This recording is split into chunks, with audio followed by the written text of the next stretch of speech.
Hi, I'm Bronwyn Cunningham. I'm a Senior Policy Advisor at the Department of Post-Secondary Education, Training and Labor. I'm pleased to be here and I look forward to the discussion. Thank you. Next, we'll go to Miranda McLagan.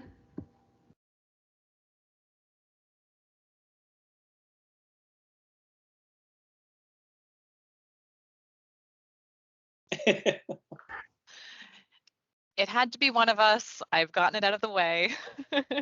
So thank you for that for the introduction. My name is Miranda McLaughlin, and I'm a senior advisor with the Department of Finance and Treasury Board with the Government of New Brunswick, and I'm part of the Project and Advisory Services team within the department. And I also volunteer with the Ferguson Foundation as the president of their board of directors. Thank you. Thank you, Miranda, for that introduction. And our last panelist is Joanne Fullerton.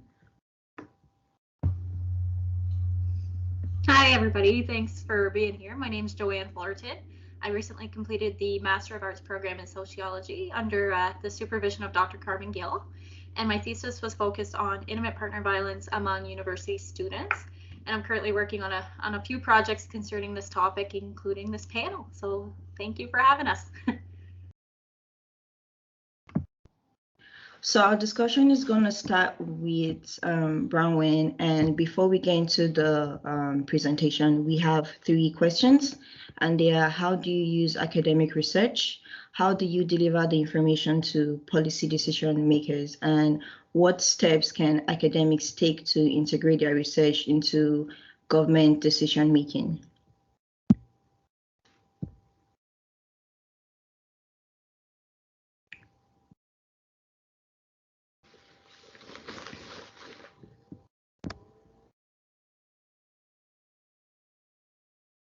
Bronwyn, you're on mute too.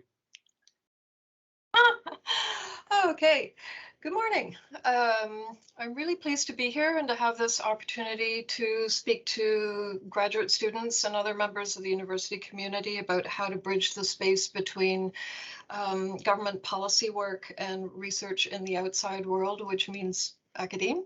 In this case, I'm going to start with an overview of the nature of my workplace and what my policy colleagues and I do at PEDAL, and then I'll answer the 3 questions to the best of my ability. Do you want to move forward, Ewos?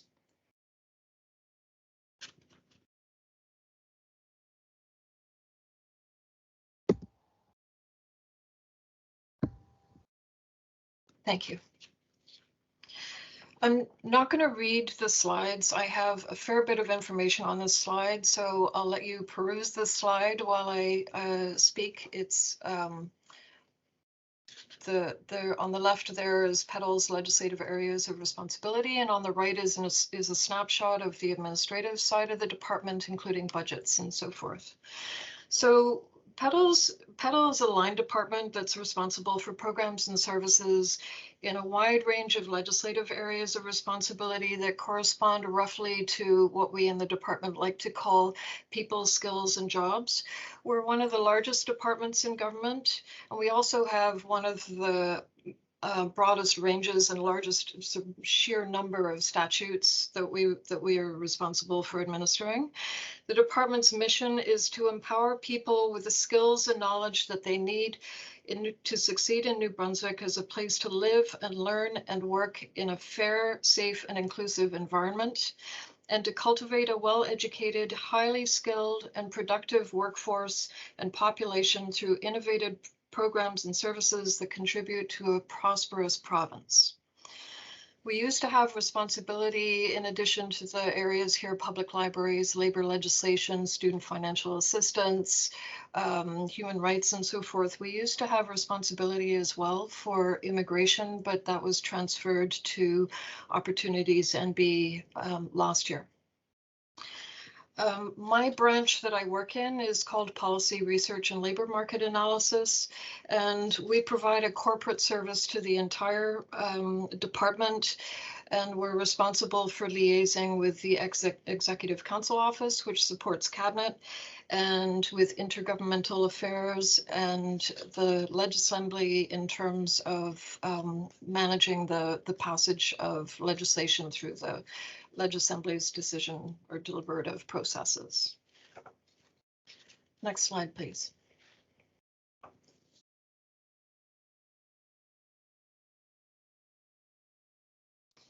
So what I do in terms of what's involved with policy work in a line department, I think it's fair to say that this is what I've laid out here is pretty common across all government departments. Our work is largely reactive and sometimes proactive. We focus primarily on short-term and medium-term issues, but that often means working on things that are arising in the moment or that are sort of medium-term things that are actually part of a long-term horizon. So for example, updating labor standards evolve over time, and sometimes we're reacting, for example, with the emerging issue example I have here around COVID-19 emergency leave amendments that we did in 2020. That was a legislative project that I worked on. So ensuring that labor standards legislation is up to date and meeting the moment is an important part of reactive policy work. We usually work to really tight timelines. It's not unheard of for me to have the experience of working on a legislative project, for example, with a turnaround time of 1 to 2 weeks. And the COVID-19 emergency leave legislation is an example of something that we had to turn around extremely quickly. For policy projects that are focused on legislative or regulatory changes, 1 to 2 years is a real luxury. 2 years, I haven't experienced that in a long time. Usually the horizon is about a year. I think the chief characteristic of my job as a policy advisor is problem solving, critical and creative thinking. I've had to learn how to ask the right questions. I'm not, my job is not to be a content expert. I rely on the expertise of, for example, the employment standards staff who administered the employment standards legislation. I have developed some content expertise over the years. I like to think of myself as an interdisciplinary generalist with expertise in legislative policy and strategic processes. I think that's the kind of the broad description of what I do as a policy advisor. I bring a bird's eye view to the work that I do in working with, for example, employment standards staff on how to address emergency leave legislation to address the pandemic. And I maintain currency on a range of issues, including what's going on across the country and internationally. For example, on something that I'm tracking is the regulation of labor and platform-based gig work.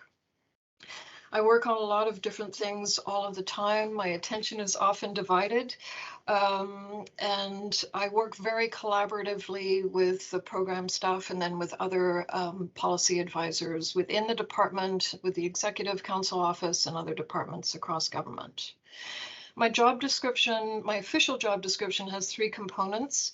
In terms of policy development, I advise the deputy minister and assistant deputy ministers, as well as PEDAL staff and managers and other departments.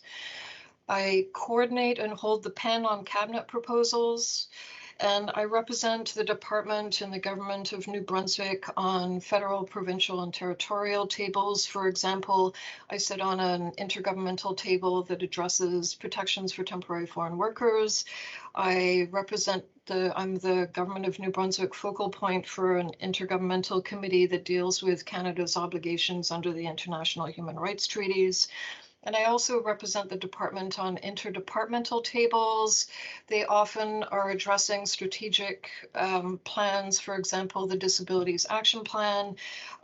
There's a mental health action plan, the Overcoming Poverty Together poverty reduction strategy. I have an interdepartmental committee that assists me with my human rights work. So all of this work entails a great deal of information sharing and coordination within the department and across the government of New Brunswick, related to all of those tables that I sit on. And we need to ensure that we're developing consistent messaging and consistent policy directions on, for example, temporary foreign worker protections. Next slide, please. So what I really do all day is, and I apologize for the old-fashioned cartoon, but it's the best one that sort of gets this point across. What I really do all day is I take complex matters and I condense them down to plain language. I have learned, I used to be an academic, and I have learned over the years to do plain language writing. It's a skill that's really important to have, particularly if you're thinking about how to mobilize the knowledge and the research that you're working on. Being able to talk to lay people, and that's who ministers are. They come from all walks of life. Same with deputy ministers and assistant deputy ministers. My job, what it boils down to, is plain language writing and condensing information. Cabinet proposals cover really complex topics. So just taking the COVID-19 emergency leave legislation in 2020, that was extremely complicated legislation, and we came up with a good solution.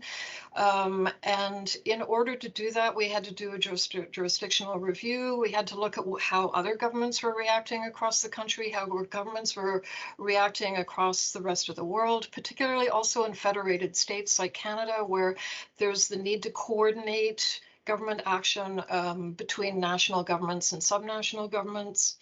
The other thing to say about those cabinet proposals is that you're taking complex information and condensing it down. Cabinet proposals are not supposed to exceed 5 pages, and they have it's a template.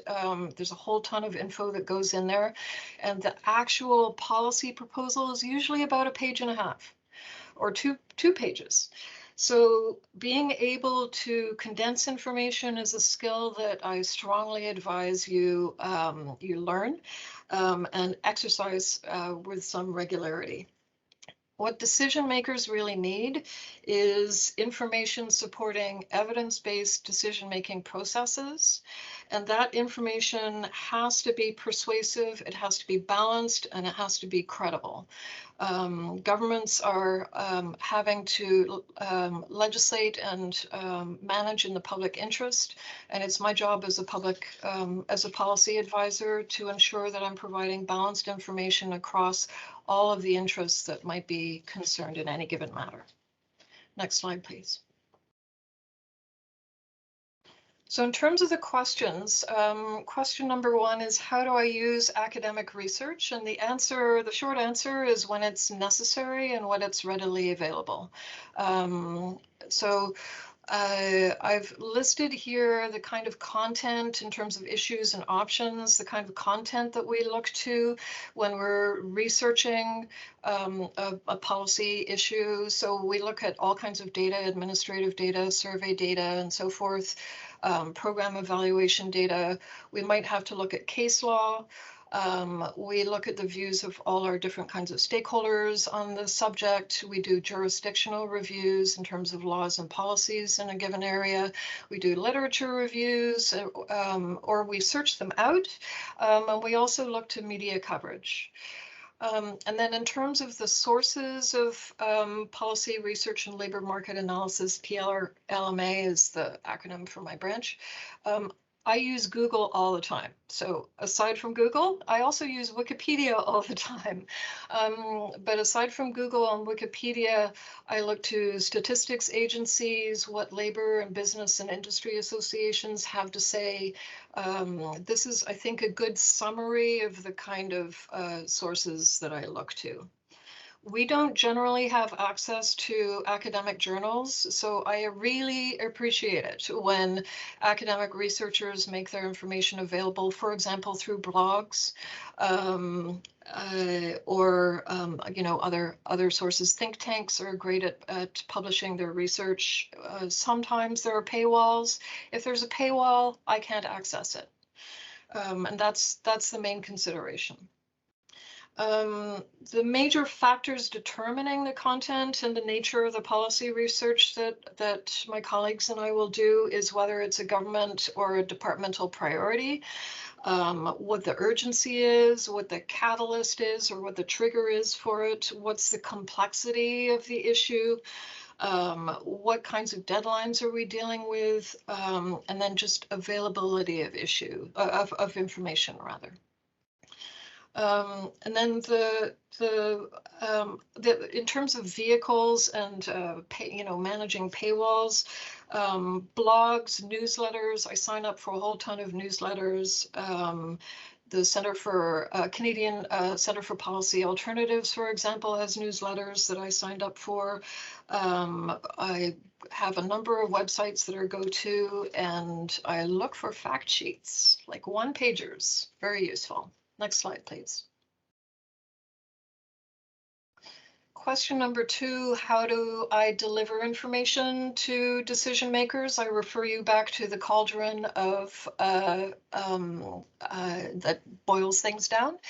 As clearly, succinctly, and elegantly and responsibly as possible. Responsible in terms of balancing information, I have to reflect what the issues are from the perspective of a range of stakeholders. I can't say, well, this is just what Labor thinks and there it is, and that's all you need to consider. I need to provide balanced information because we are regulating in the public interest, and New Brunswick consists of a wide range of perspectives in terms of who the electorate is. So responsible, elegant in terms of clear, succinct, well-written, nice, plain language. It's an art as well as a skill, and it can be beautiful. And then succinctly, short, to the point. Executive Council Office is ECO, and I've outlined here what the common briefing note format is for government. So it's a one-page form, and those briefing notes are supposed to be 2 pages max. So it's that thing again about how at your level, you know a ton of stuff about a particular subject. At my level, I know a smattering of what people like you all know about a given subject. And at the decision makers level, they know the condensed information that I provide them. So the information it gets narrower as you get up to the top to decision makers. So knowing the basic format for how information is provided in a briefing note to a minister or a deputy minister is important. Next slide, please.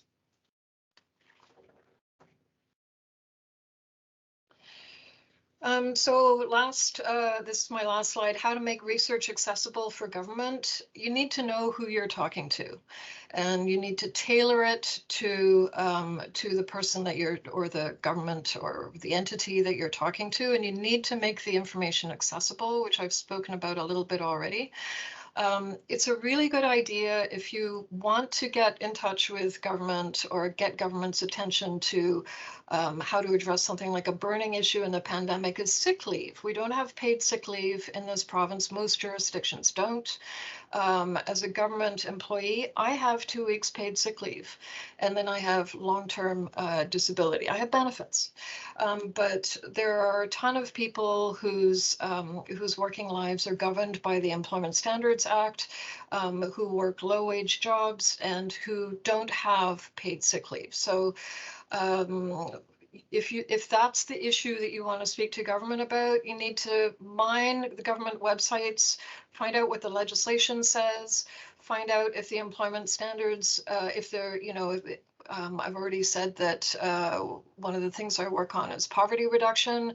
The poverty reduction strategy says that government is going to increase minimum wage to the Atlantic average by the end of this year, and then also consult with stakeholders on changes to the Employment Standards Act on matters including sick leave. So finding out, that maybe there are government action plans that provide you with an opportunity to get attention to your issue that you're researching is really important. So find out what government is doing. Go and look at the websites, go and look at the action plans. Find out about the minister's interests. What's their background? Look at what media is saying about reporting on government. Look at departmental annual reports. The other thing is to be discerning about the content. So what's the critical information that you need to provide? We don't need to know about your research methodology. Do not tell us that. It's only important insofar as it lends credibility to your research findings. But your methodology is not really what we need to know.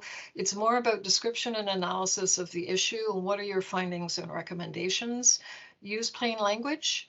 There's an International Association for Plain Language, and they define plain language as writing that makes it so that the reader can easily find what they need, understand what they find, and use that information. And if I can leave you with just one thing, that would be it, plain language. There's a best practice example here, which is the Canadian Institute for Work and Health. It's an independent research institute that has academic researchers affiliated with universities. I advise you to go look at their website. They have a little section there about, I forget what it's called exactly, but it's readily accessible there on their main menu, where it's just all their sort of information products about the research that they do. And they have some great examples about fact sheets and infographics, and things like that. And that's it for me. Thank you. Miranda, how do you feel about the same questions? Thanks for that.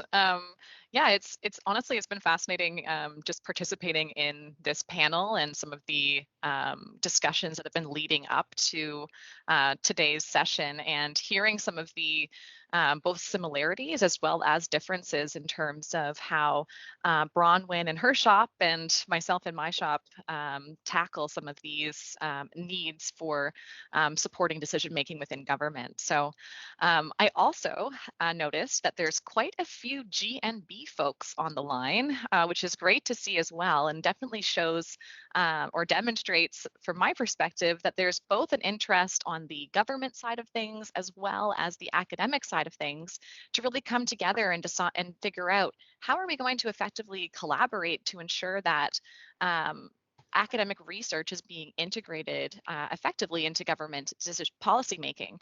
So hopefully by having some folks engaged in this on both sides of that continuum, we'll be able to make some important progress. And I will admit that I don't have all of the answers today in terms of how best to close some of those gaps, but I am hoping that by sharing some of my experiences along the way, both in terms of my graduate studies and then now in terms of my work as a government employee, that there'll be some value add information, and maybe you can learn from some of my mistakes as opposed to doing them yourself. So thank you very much for that introduction, Ewas, and maybe we can move along to the next slide. So just to give you a sense of the team that I work on. So I'm part of a group that's a little bit different than what you might see from a government team.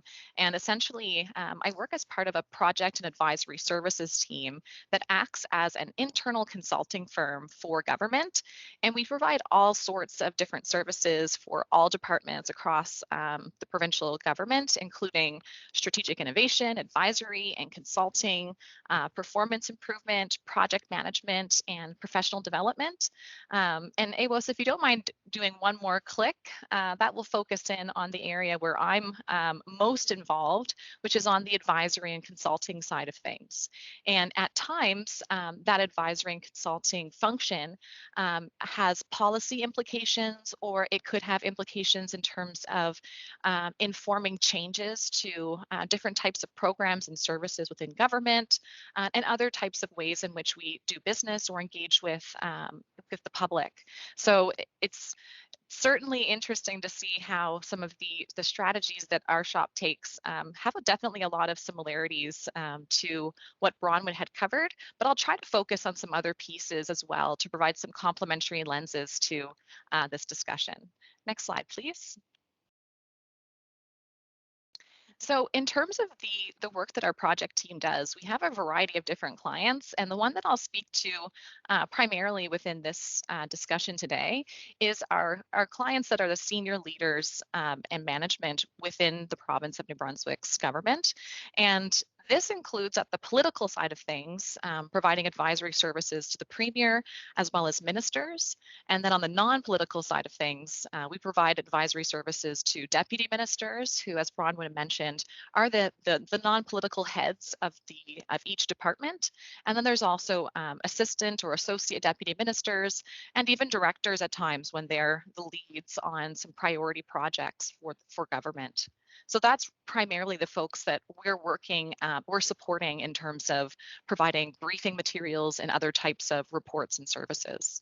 Next slide, please. So as mentioned, we really provide a wide breadth of services. And although I'm going to focus primarily today on the advisory services, I will note that other types of services we provide are also opportunities where we can leverage academic research, and we have absolutely done that.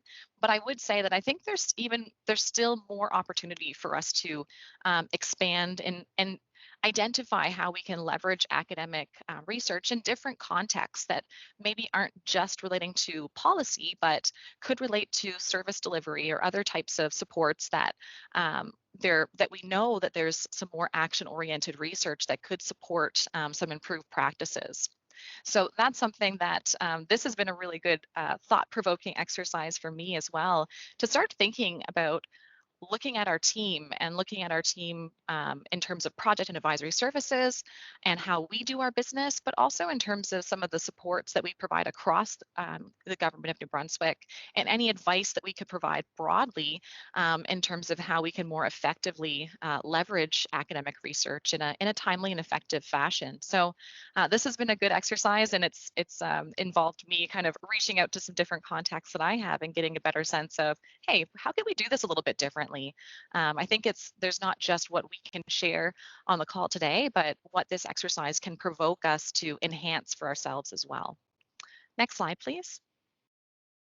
All right, so as you can see, I'm not wearing the hat right now that I'm sporting in this slide, but I wanted to speak that I'm really here today in the context of two hats, and one of them is certainly the volunteer work that I do with the Ferguson Foundation, which is an organization based here in Fredericton, right on the University of New Brunswick's campus. We actually share a building with the Muriel McQueen Ferguson Center's Family Violence Research Center, and we're extremely close partners, and both the University of New Brunswick and the Ferguson Foundation jointly fund the research efforts of the MMFC. And so one of the conversations that we have on an ongoing basis is around, wow, there's phenomenal research that's taking place at this center and more broadly across UNB, but it doesn't always seem like it's accessible to the different audiences that it could benefit. And this is a bit of a brainchild of some of the many conversations that we've had around really wanting to increase that accessibility and increase how much we're mobilizing that knowledge base that we have in a town that has a couple universities and more post-secondary institutions as well. And so part of my passion for supporting this comes from my volunteer work. And then fortunately, my work has evolved to the point where I'm in a new role the past couple years where I've been providing advisory services to senior management within government. So I really wanted to leverage the learnings that I've taken from this experience to see how we can further those goals in terms of ensuring that there's timely and effective use of that evidence-based research to inform the policy and other sorts of efforts within the government of New Brunswick and other governments more broadly. So within my role with project and advisory services, as I mentioned, I do there's different functions I'm involved in. And if you take a peek down at the sample projects, you'll see that the types of sectors in which that I'm providing these advisory services really varies drastically, anywhere from enhancing New Brunswick's aviation sector to funding the financial support provided to nonprofits, to enhancing affordable rental housing programs or vaccine hesitancy challenges in the province. And really, we don't know in advance normally what's going to be coming our way. And given that we're that internal consulting firm that is addressing the needs of the priorities of government, those priorities can shift. And so we need to be fairly nimble and able to pivot around based on what are the needs of the day. And so I'm going to talk a little bit in terms of how we do that pivoting and how we address some of that in the context of today's discussion. Next slide, please. So the question that was asked earlier around how do we use academic research? I will say that it is absolutely a standard component of our advisory services work that we do, to the extent that we're able to access the information. As Bronwyn already mentioned, there are limitations in terms of the academic research that we can get access to. And for the most part, folks aren't going to be accessing information when there are paywalls. So that's certainly a big barrier. I will say that I have been extremely fortunate in being able to have some access to the University of New Brunswick's libraries through some of my volunteer work with research team at the Muriel McQueen Ferguson Center. And that's been able to be to assist me when we're doing research with the foundation. And it's also been allowed me to keep up on a variety of different topics as well. So I definitely consider that as being something that I'm very fortunate for, but it's not the reality for most folks working in government. And so there's definitely some limitations in terms of the types of content that we're able to use to inform our work. So some of the current challenges, as I mentioned, is that most people don't have access to academic libraries or journals. There's also difficulties just in drawing upon the academic research that is available. If you look at the way that a lot of academic reports or articles are prepared, they can be fairly lengthy, they can have quite technical content, and also can be varying realities from one jurisdiction to the next. So it can depend how applicable some of the findings are as well in a New Brunswick context. And going back to Bronwyn's note as well, the folks on our team are generally not subject matter experts who are collecting this information and sorting through the information and analyzing it and presenting the key findings and those takeaways. And so if there's very technical content, that can act as a bit of a barrier as well. And that's something to keep in mind as we're providing these suggestions on how to kind of take down some of those barriers that can limit the leveraging of academic research within a government decision-making and policy development process. I will also note that there's definitely some instances where there's the government way and the academic way are fairly at odds. If you look at, the Government of New Brunswick methods, as Bronwyn had described, we try to keep it very brief, very concise, using plain language. A lot of the details are not there. And comparatively with the academic writing, you're you're defending your work, you're outlining those methodologies, and you're laying out all of the details and nuances that you've discovered, and it's quite technical at times, and there's definitely a disconnect there. But I wouldn't say that's the only disconnect that can be a bit challenging when it comes to partnering up in terms of mobilizing that evidence from the research and integrating that into policy or other types of work. And that's the timelines. Often, and again, as Bronwyn mentioned, I feel like that's going to be my my snippet of my repeat, as Bronwyn mentioned, and then I'll just sneak in a little bit of a different perspective to complement that. But the timelines in government can be as little as a couple days, a couple weeks, and we're fortunate when we have several months where we can investigate an issue, and extra fortunate if we get a year or more. And in general, that's just, it's not the case. And in the role that I have now, I can't change that, but I can recognize it and find ways that we can work around that. But meanwhile, in academia, there tends to be more flexibility and more opportunity to follow those rabbit holes and to investigate. And the timelines don't always mesh in terms of where research is at and where actions need to be at from a policy perspective. So there's some other factors that come into play, but and then the other piece with our team having such variety of topics that we're exploring, there's also, it's difficult to have your kind of go-to academics that you might consult with in key areas, because we cover such a broad spectrum of fields of study or sectors in our case. Next slide, please.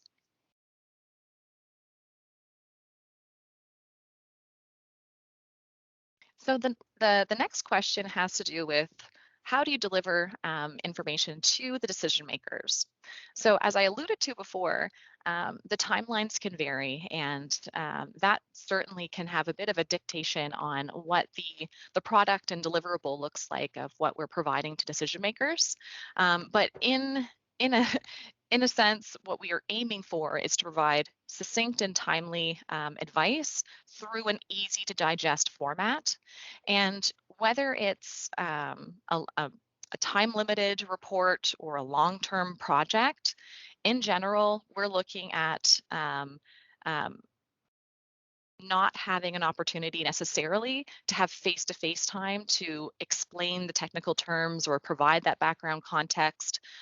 There may be that opportunity if the briefing gets picked up and it goes further along, but it's not a guarantee. So it's important that we consider this as, can a reader who doesn't have context, doesn't have expertise in this area, take away the most important, crucial information that I know that they need based on my understanding of all of the other stuff that I've consulted to develop this concise, focused report. And so that's something to kind of keep in the back of your mind that we keep in the back of our mind when we're preparing these documents.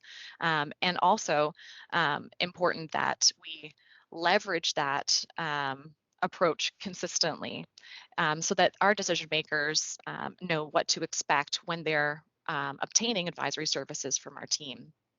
So I'm going to stick on this slide, but the other piece I wanted to kind of tease out a little bit are some of the overall strategies that we use when we're preparing those briefing documents. I'm not going to get into the lengthier assessment reports.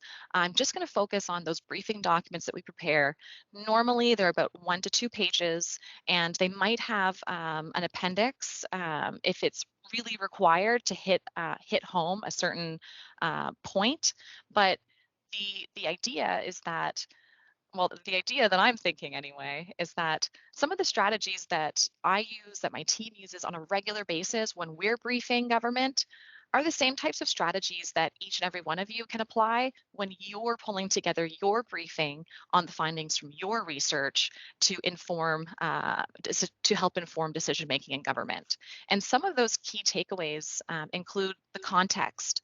So have you done your research on government priorities? Have you identified where there's overlap in terms of provincial or departmental priorities, any platform commitments that were made?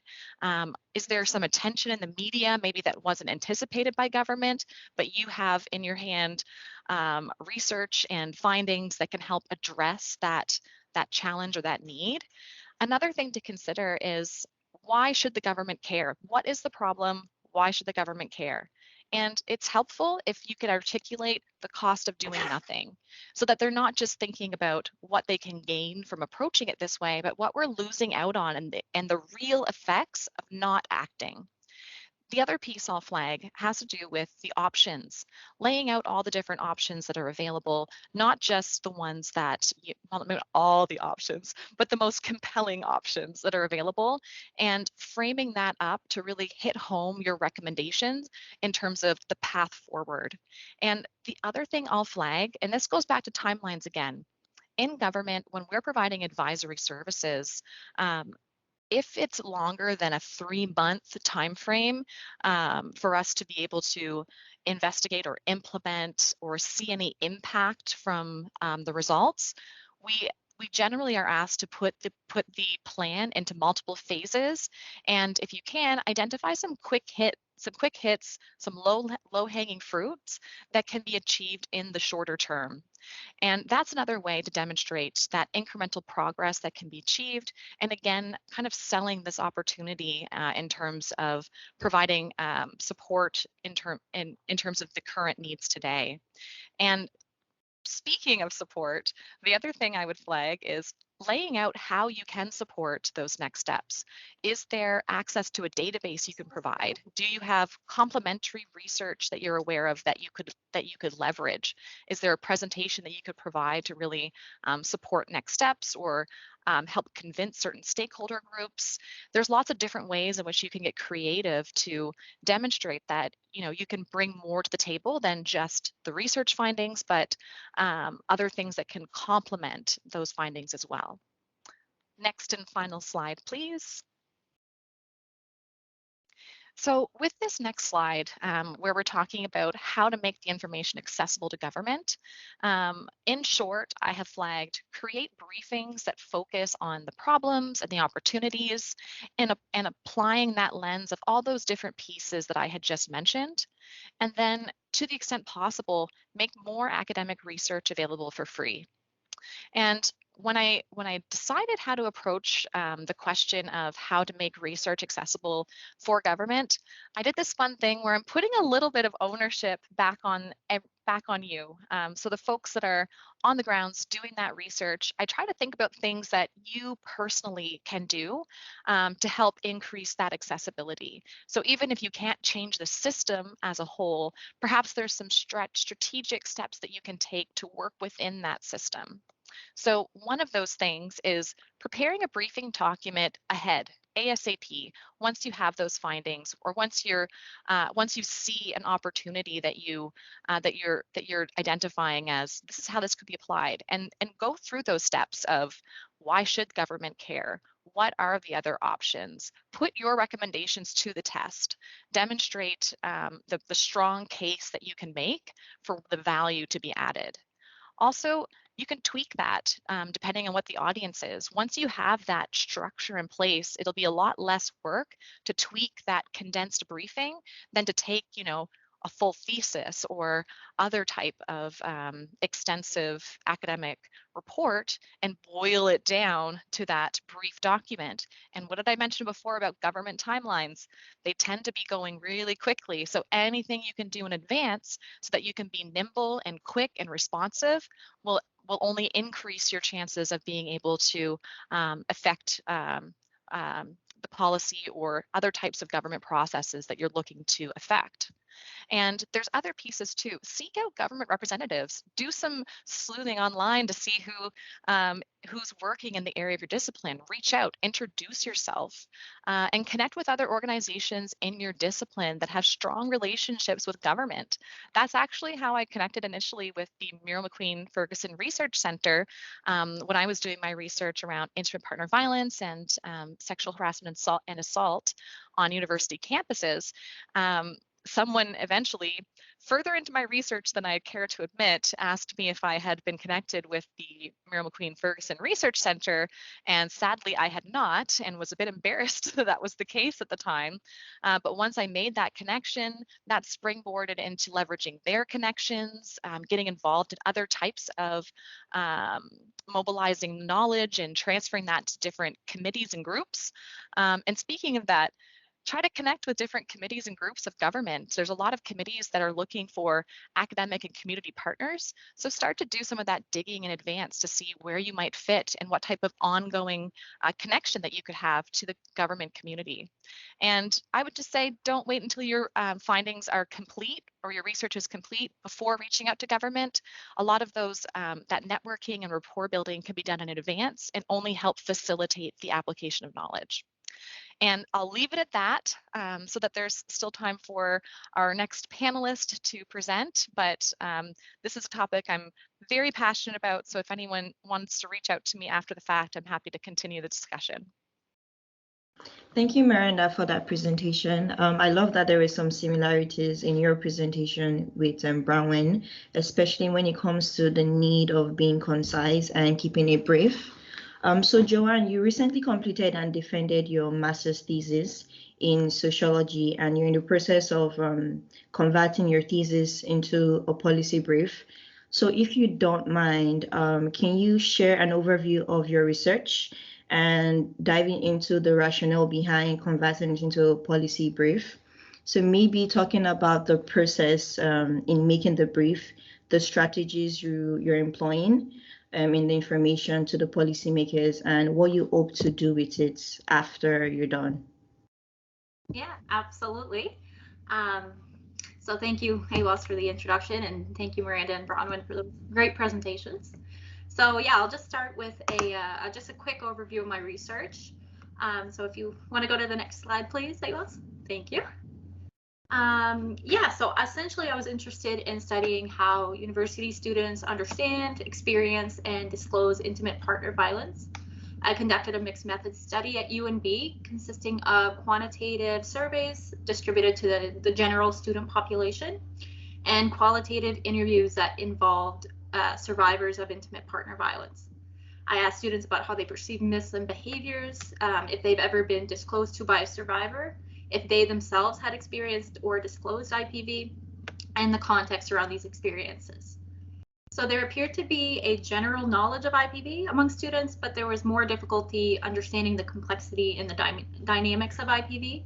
So specifically, non-physical violence was considered as IPV far less often than physical violence, and the complex reasons why survivors stay in abusive relationships. So there were many who reported IPV experiences. Almost 25% of participants reported vicarious experiences, excuse me, and almost 50% reported a personal experience. And participants who did experience IPV often told others, despite several barriers that could have deterred them from disclosing, such as stigma. And participants also showed a lack of confidence in UNB administration and their fellow students' potential response to IPV, and also demonstrated that there's limited awareness and services specifically for IPV. So there were very few participants who knew how to identify abusive behaviors, were aware of IPV awareness campaigns, and did not believe UNB had anything specifically available to support those who had experienced IPV.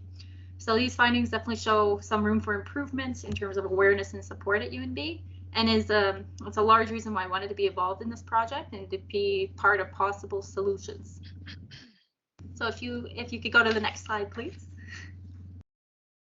All right. In terms of why I wanted to pursue making this policy brief, So I was very excited when I connected with Dr. Rogers. I was lucky enough to have him on my examining committee.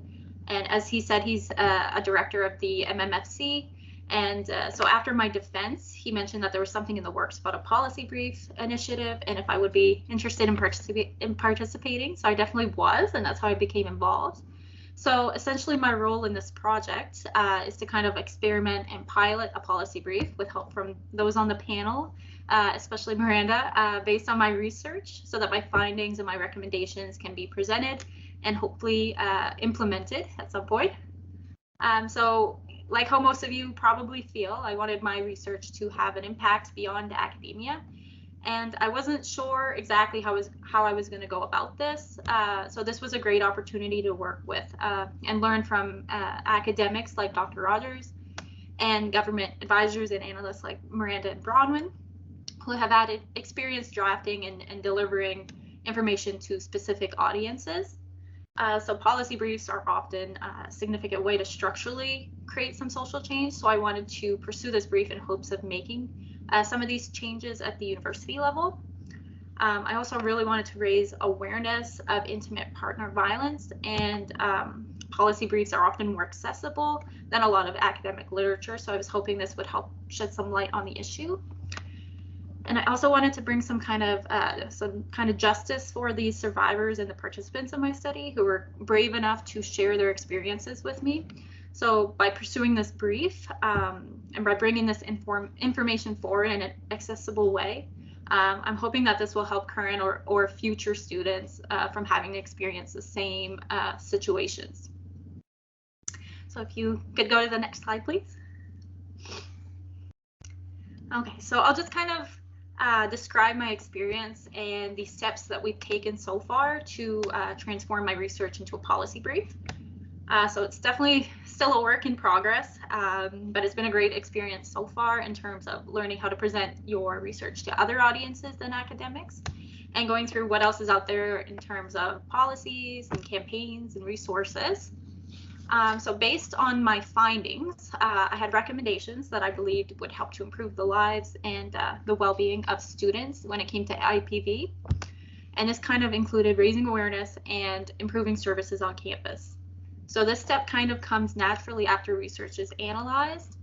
You can often see the areas that need improving, and in my case, my participants made this very clear.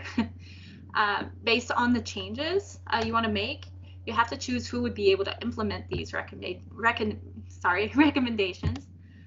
In my case, it could be presented to multiple audiences, but I'm starting with the UNB administration, as they can most likely implement campaigns and improve services, and possibly student groups who could also help with awareness on campus. So there are several different ways to deliver information to decision makers, as we've seen. I've chosen to use the Government of New Brunswick Finance and Treasury Board template, or the one-page briefing template that Miranda shared. And I'll just show you an example of what that could look like using my research. So if you could go to the next slide, please. Hey, Ross. Thank you. So I chose this format because it's concise and incorporates lots of important information into the one page, but also includes kind of visuals that help to draw readers in and make it a little bit easier to follow. So there are different areas that were included in these templates and should probably be covered in briefings. So the purpose and the background. So this is where I included the purpose of the briefing, which essentially was to say that university students are at a high risk to experience IPV. So improved awareness and resources are recommended to better prevent IPV and to support students. And then in terms of my background, I essentially summed up my literature review and my findings to build the context around the issue and why IPV among students is important to acknowledge.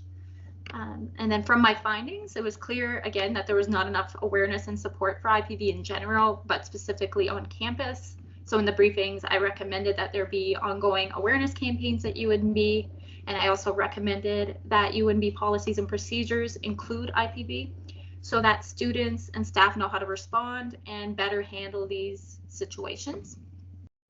And then it was also important to mention the cost of doing nothing or not implementing these recommendations. So if awareness and services aren't improved and students continue to struggle with IPV, then their academic career and their mental and physical well-being may continue to be negatively affected, and then this may lead to longer-term problems as well. So lastly, it was important that the briefing mentions how these recommendations would be beneficial. So for example, campaigns would help to reduce stigma, debunk myths, and help students better understand the complexity of IPV. So it could also act as a prevention strategy by educating students on abusive behaviors and warning signs before they actually begin a relationship. And then financial aspects as well should also be considered. So for example, how much would it cost to implement an IPV awareness campaign? And are there any grants available? So I'm still looking into this financial component, and many of these components, like the background and the benefits, are still being further researched. So it's still a work in progress. If you don't mind going back to the previous slide, Ewas, please.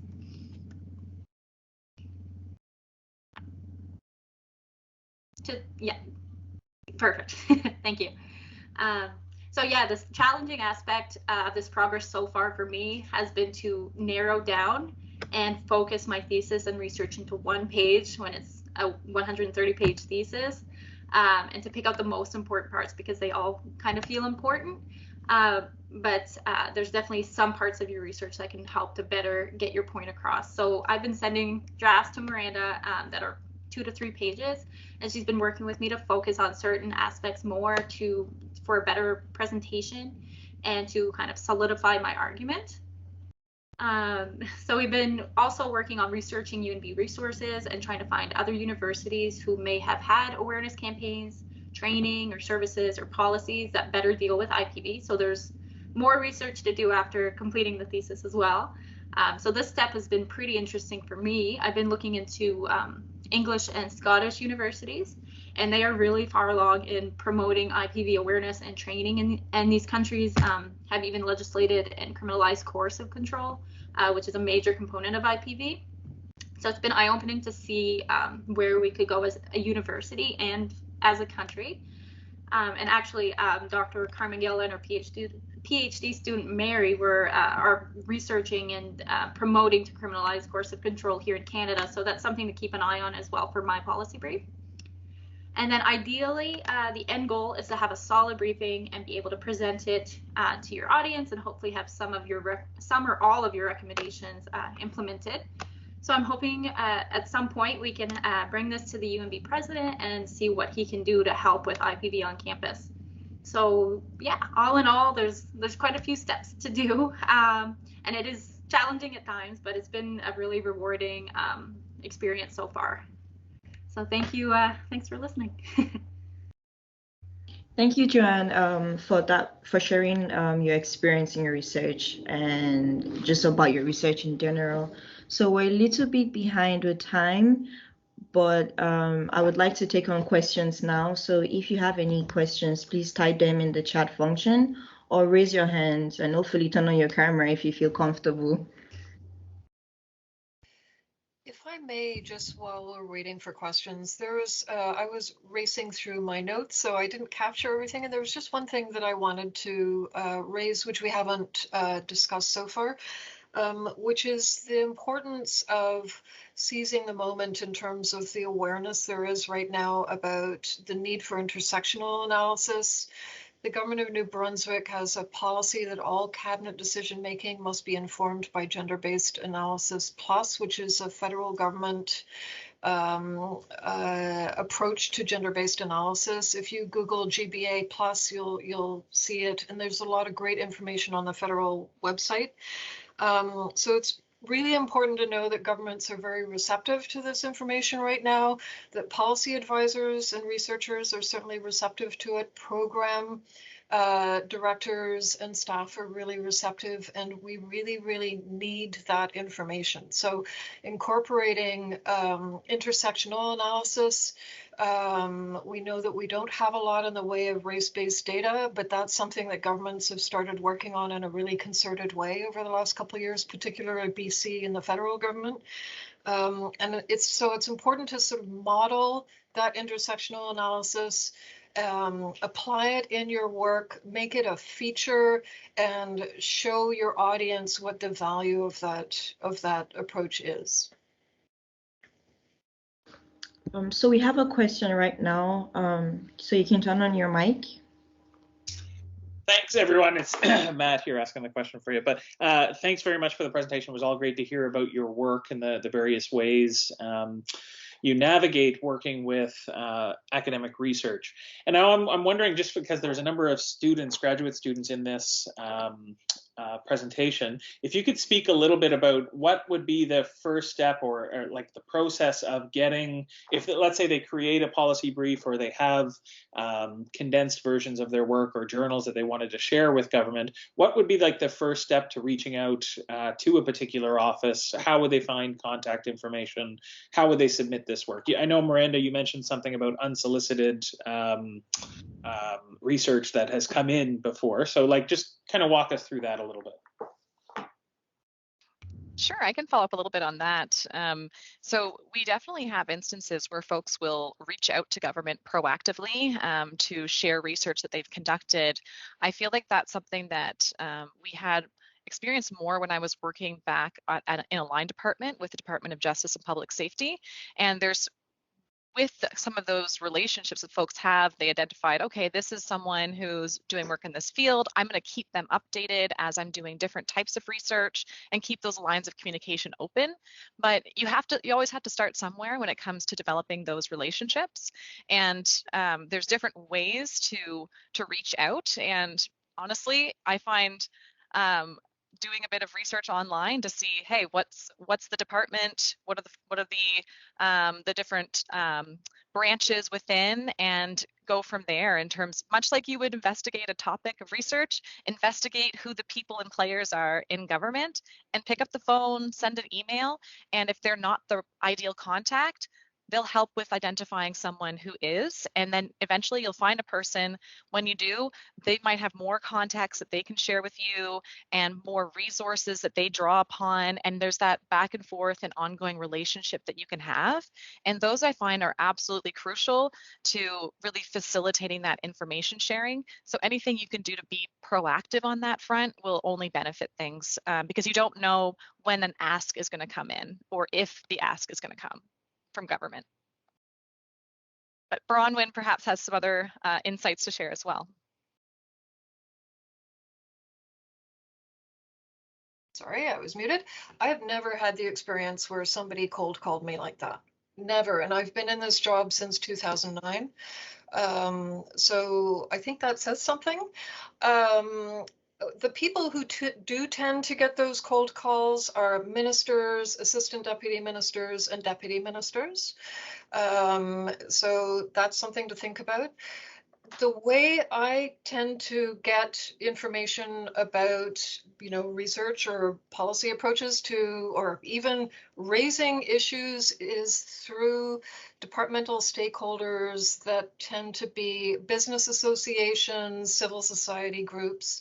St. John Human Development Council is a great example for another best practice about knowledge dissemination and how it's packaged up in terms of the work they do around, they do the living wage calculations, but also child poverty in New Brunswick. But they're an example. Ability NB, the Canadian Association for Community Living, these are some of the stakeholders that I work with, that I hear from regularly. I think that getting involved with those kinds of agencies and organizations is really important. Get your information to them.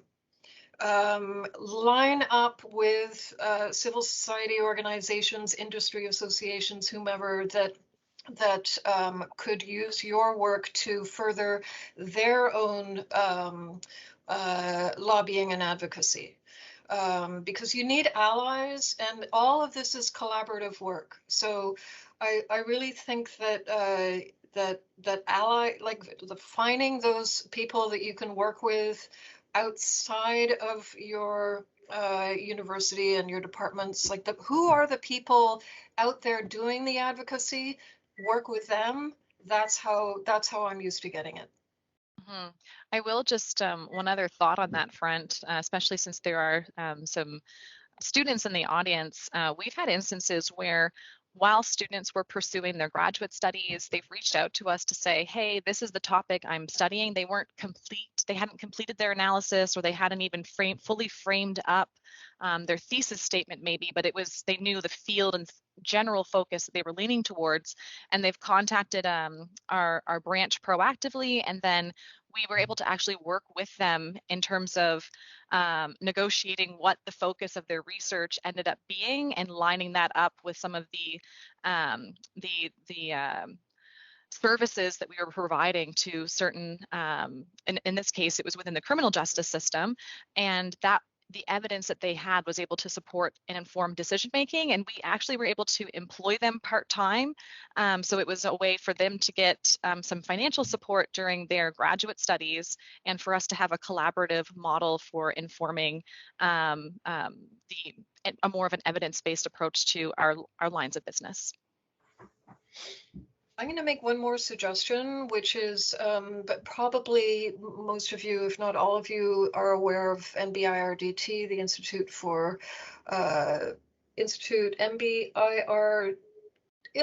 Research, Data Analysis Training. Anyway, but they have partnered with government. They've contracted with government to leverage their access to the Stats Canada data centers, center at UNB, and do specific kinds of research that marries up the things like the census data and tax filer data with administrative data.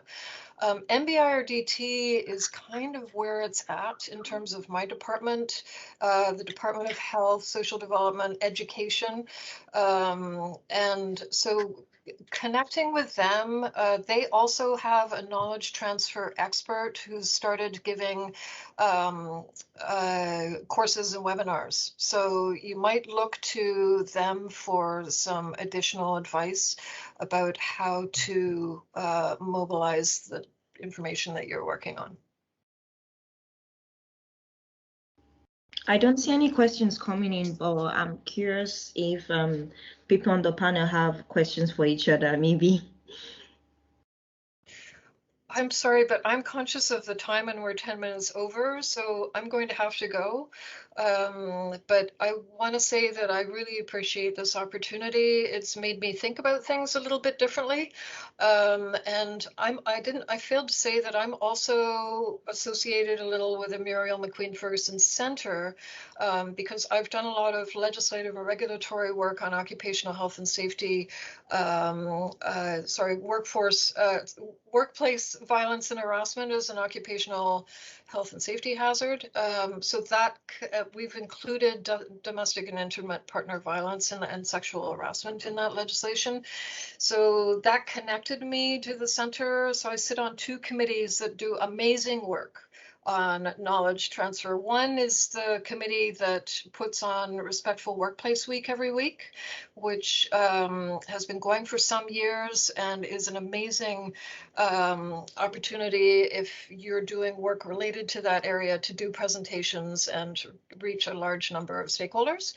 And then the other one is the committee that's responsible for the domestic and intimate partner violence in the workplace toolkit, which is an online toolkit. So that's my connection over the last couple of years to the university and university researchers. I think those are also two really amazing best practices that you could look to that are right there coming out of UNB. Again, thank you very much for this opportunity, and I hope to do it again and maybe do it better.